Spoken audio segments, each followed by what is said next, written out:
एक तर सगळ्यांनी लक्षात घेतलं पाहिजे, नियतीने फार मोठं दुःख जसं महाराष्ट्राला राष्ट्रवादीतल्या परिवाराला दिलेलं आहे, त्यापेक्षा मोठं दुःख खासदार सुनेत्रा वहिनींना आहे.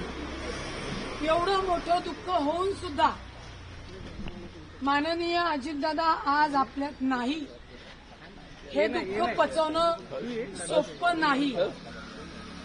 तरी सुद्धा त्या माऊलीनी माननीय अजितदादांचा स्वप्नातील महाराष्ट्र राष्ट्रवादी काँग्रेस पक्षाच्या परिवारातील लोकांना साथ देण्यासाठी स्वतःच्या दुःखावर दगड ठेवून राष्ट्रवादी काँग्रेस पक्षाचे सर्व कार्यकर्ते, पदाधिकारी, आमदार यांच्या मागणीनुसार त्यांच्या मनात जरी नसलं तरी अजितदादांच्यासाठी त्यांना उपमुख्यमंत्री पदाची शपथ घेणं गरजेचं आहे. सुनेत्रा वहिनींवर टीका करून होणार नाही. हे जे टीका करणारे आहेत यांचा राजकीय स्वार्थ आहे.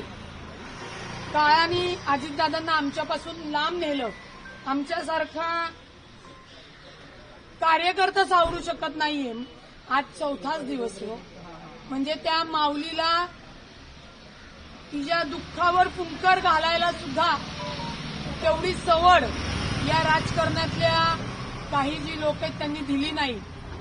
आणि त्यांनी आमच्यासाठी, महाराष्ट्राच्या परिवारासाठी स्वतःच्या दुःखावर स्वतःचं कुंकू एवढं अचानकपणे गेल्यानंतर सुद्धा दगड ठेवून निर्णय घेतल्यावर टीकाकारांना काय ते टीकाच करणार.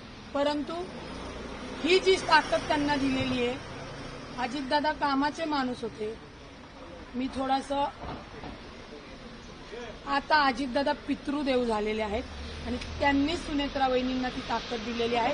टीकाकारांचं काही नाही, टीकाकार असेही टीका करणारे. परंतु मी खरंच खासदार सुनेत्रा वहिनींचे पाय धरून त्यांचं धन्यवाद म्हणेल की तुमचं दुःखावर तुम्ही दगड ठेवून दादांच्या साठी, दादांच्या परिवारासाठी, आमच्यासाठी हा निर्णय घेतला आणि तो अत्यंत योग्य आहे.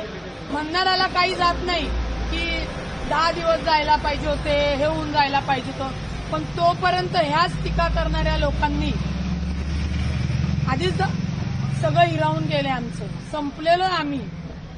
आणि त्यातनं जर यांनी सगळ्याच गोष्टीचं जर चुकीचं केलं तर अजितदादांना काय उत्तर देतील सुनेत्रा वहिनी. त्याच्यामुळे सुनेत्रा वहिनींनी घेतलेला निर्णय हा अत्यंत योग्य आहे. त्या आतापर्यंत माननीय अजितदादांच्या पडद्यामागे राहून सक्षमतेने काम करत होत्या आणि त्यांची इच्छा नसताना नियतीने त्यांना ही वेळ आणलेली आहे की आता ते अजितदादा नसताना सगळ्यांसमोर दादा ज्या पद्धतीने काम करत होते त्याच्यावर ते पावले उचलले. तुम्ही आता म्हणाला की अजित पवार यांच्या जाण्यानं अशा पद्धतीने निर्णय घेऊन टाकला, अशी कोणती नाही, भीती वगैरे लक्षात घ्या. भीती वगैरे कोणती होती, कोणती नव्हती, ती शपथ घेता आली असती.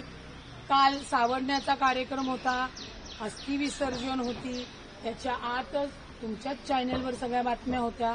त्याच्यामुळे काही गोष्टी दुःख बाजूला ठेवून योग्य निर्णय घेणं गरजेचं असतं आणि ती समय सूचता, तोही निर्णयाची क्षमता माननीय खासदार सुनेत्रा वहिनींनी दाखवली.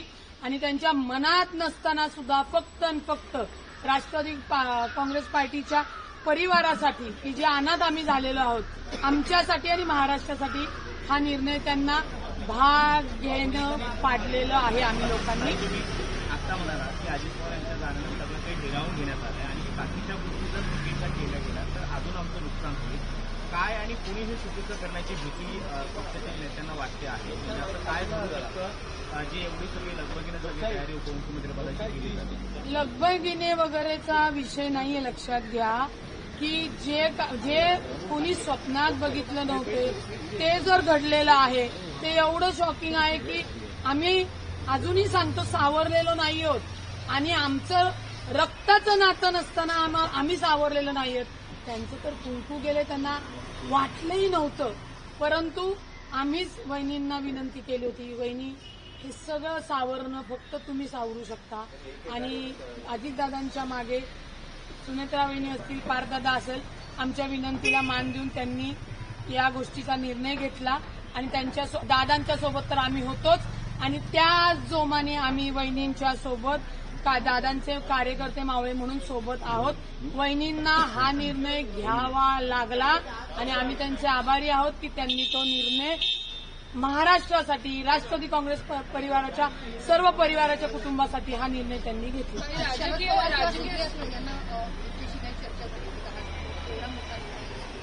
एक लक्षात घ्या, माननीय अजितदादांनी आधी झालं ते गंगेला मिळालं, एकत्र येणे, ह्या सगळ्या गोष्टी केलेल्या आहेत. ही उपमुख्यमंत्रीपदाची शपथ झाल्यानंतर पवार कुटुंब बसेल आणि योग्य जो काही त्यांचा निर्णय असेल तो घेतील आणि तो निर्णय आम्हाला वहिनी सांगतील, आम्हाला तो मान्य असेल. जसा दादांचा आदेश आम्हाला मान्य होता त्याचप्रमाणे दादांच्या जागेवर सुनेत्रा वहिनी साहेब आहेत, त्यामुळे ते जे आदेश देतील तो आम्ही सगळे मानू. काही राजकीय संधीसाधू लोकांमुळे इतकी लगबग करावी लागली का? आणि जर दोन्ही पक्ष एकत्र येण्याची पूर्वतयारी झालेली होती तर दोन्ही पक्ष एकत्र आल्यानंतर निर्णय का घेतला गेला? एक लक्षात घ्या, दोन्ही पक्ष येण्याची जी काही वेळ होती ती अजितदादांनी ठरवलेली होती. ती संपूर्णतः माननीय सुनेत्रा वहिनींना या सगळ्या गोष्टी माहिती होत्या, परंतु एकत्र झालं नव्हतं. ही एकत्रित बोलण्याची जी वेळ होती ही एकत्र आल्या असते आणि मग असं जर घटना घडली असती आणि मग विचारून केलं असतं तर योग्य झालं असतं. परंतु राष्ट्रवादी काँग्रेस पक्षाचे राष्ट्रीय अध्यक्ष माननीय अजितदादांच्या या दुःखामध्ये सुनेत्रा वहिनींना जो काही अधिकार किंवा जो राष्ट्रवादी काँग्रेस पक्षाच्या कार्यकर्त्यांनी, आमदारांनी, जिरवळ साहेबांनी पण सांगितलं, यांनी दिलेला आहे, त्यातनं हा निर्णय घेतलेला आहे. भवितव्यामध्ये दोन्ही म्हणजे संपूर्ण पवार कुटुंब बसून एकत्रेचा जर निर्णय असेल, ती दादांची इच्छा होती, त्यामुळे वहिनी त्या पद्धतीने ती अंमलबजावणी करतील, ती आम्हाला खात्री आहे. परंतु आज जो वहिनींनी निर्णय घेतलेला आहे हा त्यांचा नसून हा महाराष्ट्रातील सर्व कार्यकर्त्यांचा, राष्ट्रवादी काँग्रेस पक्षाच्या कार्यकर्त्यांचा, त्यांना हा निर्णय आम्ही घ्यायला भाग पडलेला आहे. आणि मी परमेश्वराबरोबर अजितदादांनीच त्यांना कुठेतरी ती एक सद्बुद्धी किंवा म्हणतो ना आपण एक त्यांना बुद्धी दिली असेल की ही पावलं उचलणं गरजेचं आहे आणि त्यानुसार त्यांनी ती पावलं उचलली आहेत.